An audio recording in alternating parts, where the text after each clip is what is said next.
Kata Buruh Jawa Barat menyampaikan Deddy Mulyadi itu bapak konten anti buruh. Dia pasti akan dibales dengan kontennya lagi. Saya begini.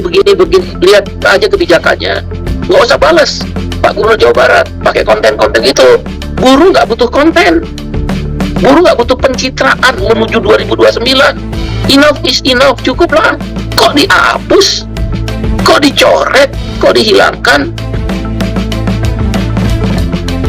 UMSK Kabupaten Kota Jawa Barat. Stoplah kontennya, stop kontennya.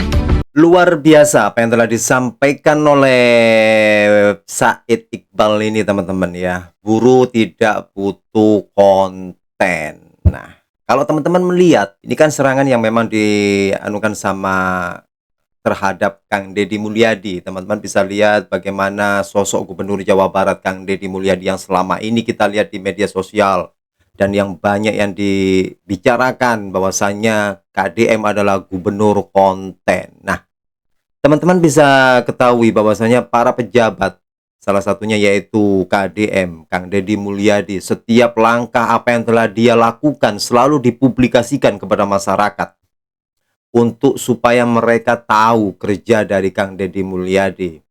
Ya, kalau kita sebagai orang yang memahami seperti itu ya teman-teman ya, urusan itu konten atau pencitraan, nah itu penilaian orang memang masing-masing. Tapi kalau kita melihat Kang Deddy Mulyadi sebagai gubernur, saat-saat kegiatan tugasnya menghadapi masyarakat selalu dipublikasikan, ini loh kerja kan seperti itu teman-teman. Nah, dengan adanya kegiatan demo kemarin di Jawa Barat di Gedung Sate kemarin ya, luar biasa. Para pendemo begitu banyak minta kenaikan UMK-nya terhadap Gubernur Jawa Barat. Aspirasi dari seluruh buruh yang ada di Jawa Barat untuk bisa diselesaikan oleh Kang Deddy Mulyadi. Namun begitu banyak yang kita dengarkan di media sosial, pembicaraan pendemo tersebut mengharapkan agar para pendemo buruh tersebut bisa mendapatkan hal yang layak yang harus diberikan kepada para buruh. Namun tanggapan Kang Deddy Mulyadi sungguh luar biasa, sangat santai, sangat bisa masuk di akal untuk dipahami oleh seluruh masyarakat. Nah, ini luar biasa, nanti akan kita bahas. Dan sebelum kita bahas, yuk kita simak kelanjutan video berikut ini. Dan nggak usah dijawab sikap buruh ini, sikap KSP ini oleh kontennya Pak Deddy. Kami nggak butuh itu. Nggak usah dijawab dengan konten. Itu pencitraan. Mentang-mentang pengikutnya banyak. Nanti komentar-komentarnya akan positif semua. Karena punya pengikut. Tapi tahukah Pak Deddy Mulyadi, kata Buruh Jawa Barat ya, kata Buruh Jawa Barat, saya dapat informasi, pembohong. Gubernur Jawa Barat itu pembohong. Dalam satu pertemuan tanggal 24 Desember sebelum diputuskan UMK dan UMSK se-Provinsi Jawa Barat, beliau di hadapan petinggi-petinggi kepolisian yang memfasilitasi dan serikat-serikat buruh se-Jawa Barat menyampaikan tidak akan ada perubahan yang diberikan atau tidak ada penghilangan apapun yang direkomendasikan UMK dan UMSK dari Bupati Wali Kota se-Provinsi Jawa Barat. Itu perkataan Deddy Mulyadi. Pemimpin itu yang dipegang omongannya Pak Deddy, bukan kontennya, omongannya. Keren, mantap apa yang telah disampaikan oleh Bapak ini ya. Ya itulah memang pendapat dari beliau, sah-sah saja. Apa yang kita lihat dan kita lihat bersama-sama di medsos bagaimana kerja dari Kang Deddy Mulyadi terhadap rakyatnya, terhadap masyarakatnya. Ya, Bapak tadi bilang mengatakan jangan dibalas dengan konten. Ya, itu hak panjenengan lah. Dan lebih baik kita akan dengarkan reaction dari Pak Said Iqbal ini, yang mana akan kita dengarkan bersama-sama. Ini video dari channel Dwi aja, yang sangat luar biasa akan membongkar siapa sih sebetulnya Said Iqbal ini. Jangan di skip, kita ikuti dan kita simak bersama-sama agar kita paham dengan adanya video ini. Yuk kita simak sama-sama. Saya sudah selesai nih ya merumuskan 8 kabupaten kota untuk membedah, menganalisis dan menyimpulkan UMSK. Dan sudah selesai Bu ya. Ibu tinggal menyantumkan dan menghitung angka-angka per KBLI-nya. Walaupun saya sih harusnya angka itu tidak usah diputusin gubernur, cukup diputusin di tingkat sektoralnya masing-masing di kabupaten kota. Tetapi atau biparti, tetapi karena ketentuan PP-nya harus oleh Pergub, jadi gubernur ya hari ini pasti banyak dimarahin. Dan satu lagi, ini urusan Purwakarta. Nah, kamu ngomong yang bener sama saya. Saya hari ini ada yang ngomong sama saya berbohong. Katanya Purwakarta mengajukan lampiran tentang UMSK. Ini Ketua Dewan Pengupahannya sebagai Kepala Disnaker juga. Bapak nyantumin gak lampiran? Tidak Pak, siap Pak. Sekali lagi Bapak nyantumin gak lampiran? Tidak Pak. Nah, saya jelasin ya. Purwakarta tidak mencantumkan lampiran UMSK. Gimana saya mutusin lampirannya yang nggak dicantumkan? Siap. Baru sekarang Ya, disusulkan. Siap. Baru sekarang disusulkan, kemarin belum. Ya, Siap. ya nanti jangan juga main dengar aja kanan kiri ya. Kalau saya ngomong berdasarkan fakta. Ya, nuhun. Itu luar biasa apa yang tadi disampaikan oleh Kang Deddy. Ya memang seperti itu, dibalas dengan konten, menyampaikan ke publik, menyampaikan ke masyarakat agar masyarakat itu tahu dan paham. Ya, ya terserahlah kalau pendapat kalian, pendapat orang-orang yang nyinyir dengan KDM, ya memang seperti itu. KDM ini menggebrak semua para pejabat-pejabat yang memang harus dibenahi dan dibetulkan agar sama-sama bekerja untuk masyarakatnya. Luar biasa. Yuk kita dengarkan penjelasan atau reaction dari Mas Dwi aja, dari channel Dwi aja ya. Kita akan dengarkan sama-sama bahwasannya siapa sih sosok Said Iqbal ini agar kita paham dan kita lebih mengerti. Yuk kita ke videonya. Dari statementnya Said Iqbal, ketua KSPI ataupun ketua buruh lah ya, sebenarnya kita itu bisa menilai kok, bisa tahu begitu loh. Ini orang arahnya mengarahkan buruh itu untuk kepentingan politis jelas.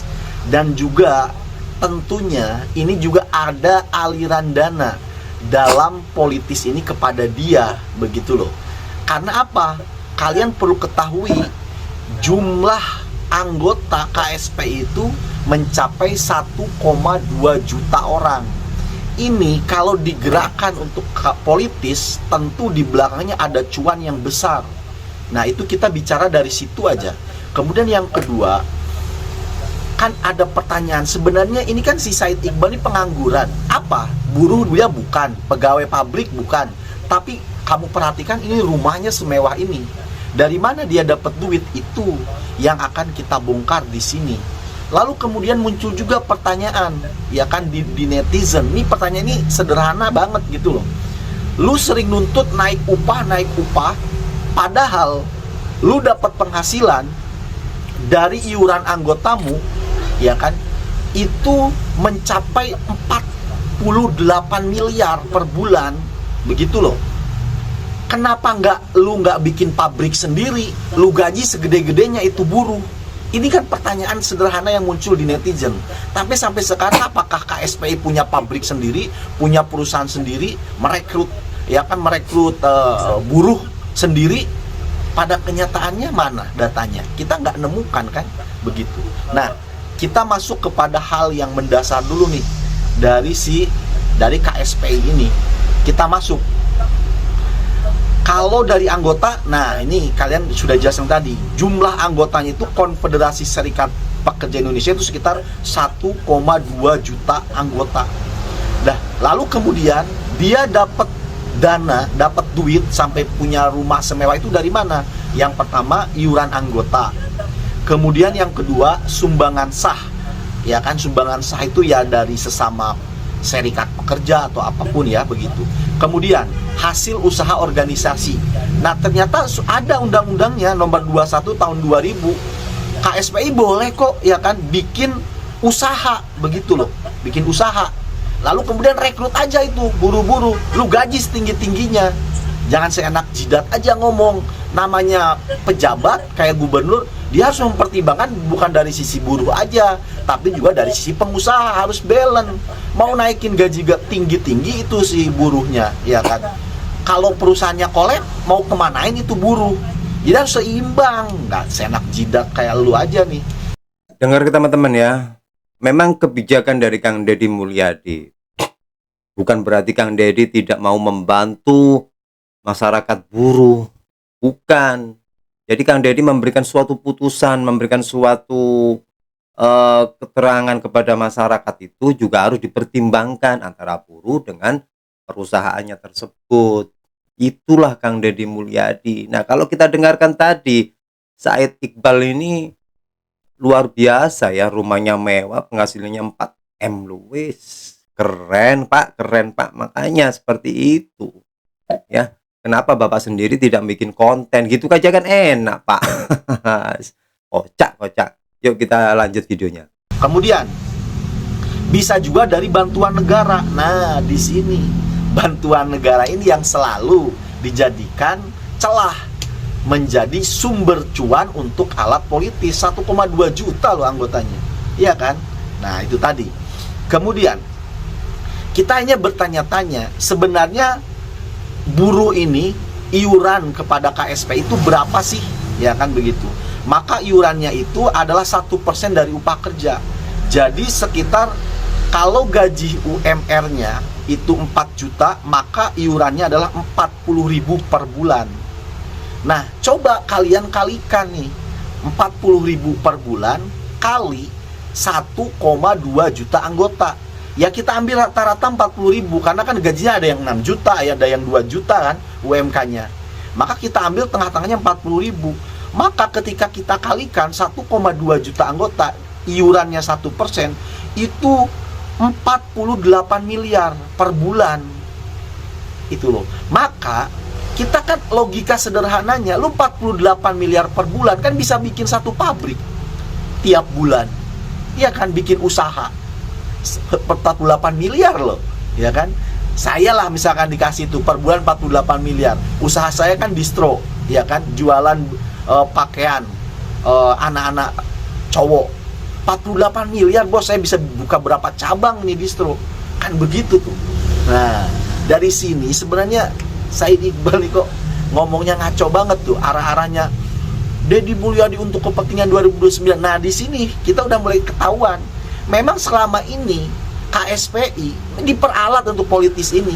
Ya kalau buruhnya mah kagak tahu. Karena aliran dana dari partai, aliran dana dari politikus-politikus, dari oligark-oligark supaya memenangkan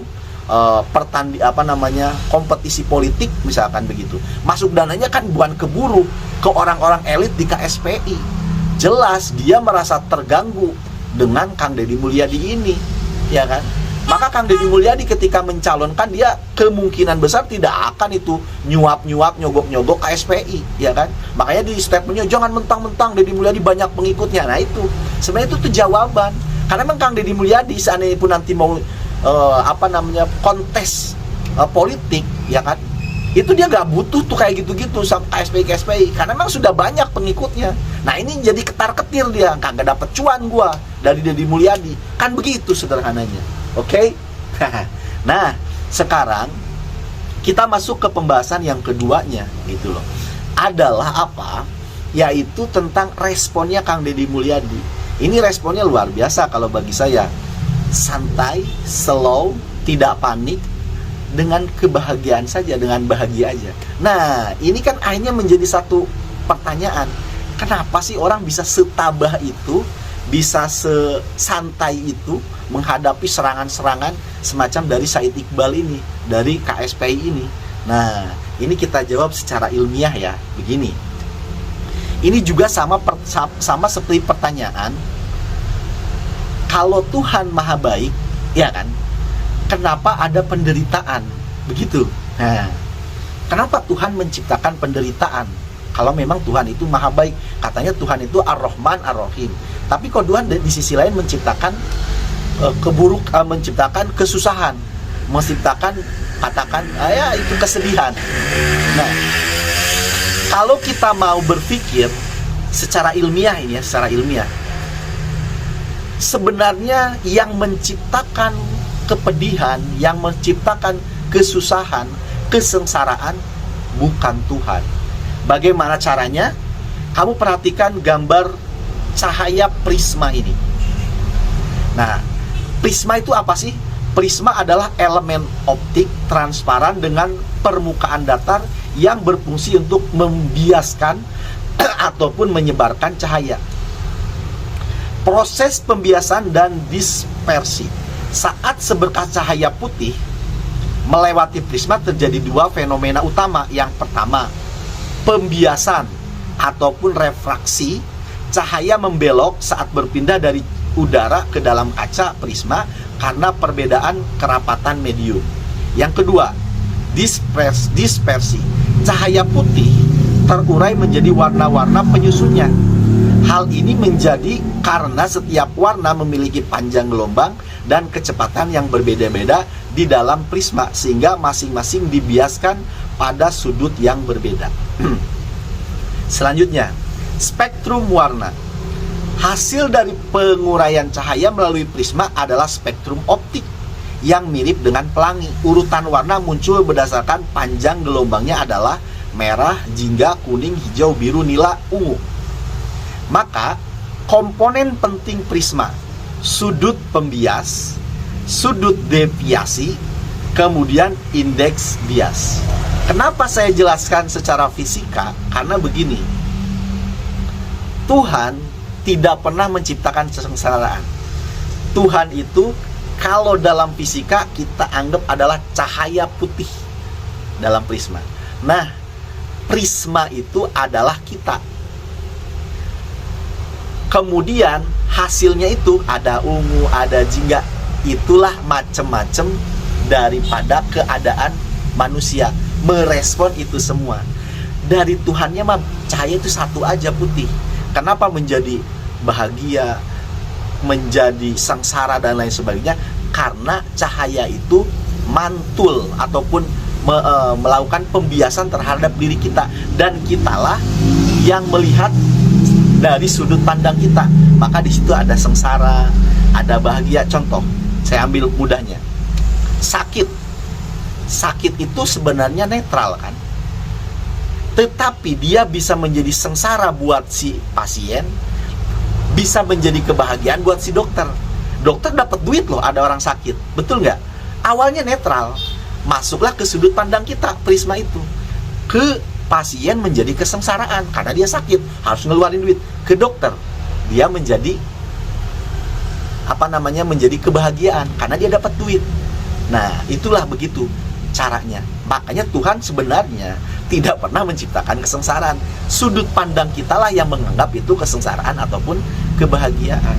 Nah, maka dari sini kita bisa belajar kenapa Kang Deddy Mulyadi dalam menanggapi segala hal itu ditanggapnya dengan santai, dengan bahagia, dengan optimisme.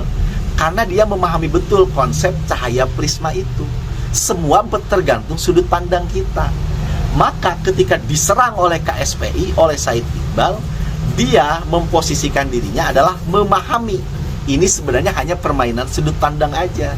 Ketika kritikan, ya udah, ini gua anggap sebagai lecutan untuk gua lebih termotivasi, lebih gua hati-hati dalam bekerja dan lain sebagainya. Begitu. Itu konsepnya tuh begitu, memahami konsep dasarnya. Jadi semuanya itu pada dasarnya netral. Jadi itulah rahasia di balik bagaimana Kang Deddy Mulyadi menanggapi segala masalah itu dengan santuy, dengan bahagia. Luar biasa apa yang telah disampaikan oleh Mas Dwi Aja ya, dari channelnya Mas Dwi Aja. Ini luar biasa, ini memberikan edukasi, memberikan pemahaman terhadap kita yang mungkin saya sendiri yang kurang paham dengan hal-hal apa yang telah disampaikan oleh beliaunya. Sungguh luar biasa. Ini menjadikan pemahaman atau penambahan ilmu buat saya pribadi untuk terus belajar. Oh, seperti ini ya. Memang harus kita sebagai masyarakat harus paham dengan sedikit ilmu-ilmu ini, harus kita pahami agar kita tahu dan bisa melihat siapa orang-orang yang memang kurang pemahaman atau mencari kesempatan, mencari keinginan untuk menjatuhkan seseorang tersebut. Ini luar biasa. Ya memang kita ketahui di medsos banyak sekali KDM Kang Deddy Mulyadi itu bagaimana sosok pemimpinnya. Ya. tentang mengenai dia gubernur konten lah, mencari pencitraan lah, itu ya ya memang orang yang nggak paham ya seperti itu, luar biasa. Tapi penanggapan dari Kang Deddy Mulyadi memang sungguh luar biasa, ditanggapi dengan cara swantai. Ini hanyalah perbedaan dari sudut pandang orang berpikir seperti itu, teman-teman. Ya, luar biasa teman-teman ya, sungguh luar biasa ini, sungguh luar biasa. Bagaimana teman-teman? Setuju? Dan apa pendapat Anda? Jangan lupa tulis di dalam kolom komentar. Kita akan terus belajar agar kita paham. Ya, kita paham, jangan sampai kita ini kurang pemahaman dasar ilmu. Oke teman-teman, terima kasih sudah menonton video ini. Jangan lupa like, komen, dan share sebanyak-banyaknya agar kita sama-sama terus belajar dan belajar lebih paham lagi. Terima kasih. Jazakumullah khairan katsiran. Assalamualaikum warahmatullahi wabarakatuh.